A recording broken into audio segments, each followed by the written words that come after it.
3-2 இன்று நாம் பார்க்கப் போகும் திரைப்படம் 11 சஸ்பென்ஸ் மிஸ்டரி மற்றும் எமோஷனல் டெப்த்ஸ் கொண்ட ஒரு தமிழ் திரைப்படமாகும். இதன் திரைக்கதையை கதையாக்கப்பட்டு விமர்சனமாக வழங்குகிறேன். 11 திரை விமர்சனம். ஒரு மழைக்கால இரவு, சென்னையில் இருக்கும் ஒரு தனியார் மனநல மருத்துவமனை. அங்கே அனுமதிக்கப்பட்டிருப்பவர் அரவிந்த், வயது 30, ஒரு பயமுறுத்தும் ஹாலினஸுடனும் மன அழுத்தத்துடனும் போராடும் இளைஞர். அவரின் ஒரே வார்த்தை என் பெயர் 11. ஆரம்பமே அனாதியாகவும் சுவாரஸ்யமாகவும் இருக்கிறது. யாருக்குமே அவரது கடந்த காலத்தை பற்றி தெரியாது. அவன் சொல்வதெல்லாம் 11 பேர்தான் இருந்தார்கள், ஆனால் இப்போது நான் ஒருத்தனாக மட்டுமே இருக்கிறேன் என்று. முன்னணியில் வந்த டாக்டர் கிரேஸ்லின் ஒரு மனநல நிபுணர். இவர் அரவிந்தின் மனதுக்குள் நுழைந்து அவரை புரிந்து கொள்வதற்கு முயற்சிக்கிறார்.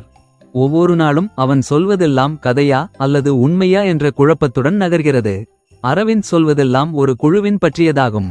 11 பேர், ஒவ்வொருவருக்கும் தனித்தன்மை, திறமைகள், ஒரு மூளை, பல மனச்சட்டைகள்.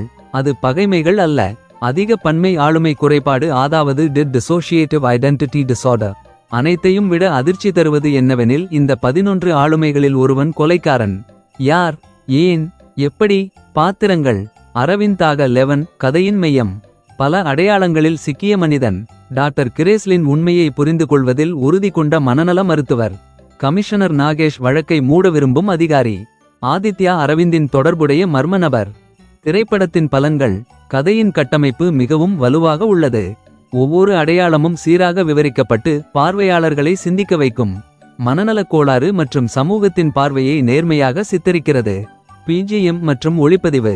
இறுக்கமான பின்னணி இசை, இருண்ட நிறங்கள் நிரம்பிய ஒளிப்பதிவு, இதெல்லாம் படம் முழுக்க ஒரு டென்ஷனை வைத்திருக்கிறது. முடிவுரை. 11 என்பது ஒரு சாதாரண திகில் படமல்ல. இது மனம் நுழையும் சைக்காலஜிக்கல் த்ரில்லர். மனிதனின் உள்ளார்ந்த இருட்டை வெளிச்சத்தில் கொண்டுவரும் ஒரு கதையமைப்பு. கடைசி வரை யார் உண்மையான 11 என்பதை உணர முடியாத புதிர். மதிப்பீடு 5க்கு 4 மதிப்பெண்களுடன். விமர்சனத்தை கதையாக பருகியதற்கு நன்றி. மேலும் இப்படியான திரை விமர்சன கதைகள்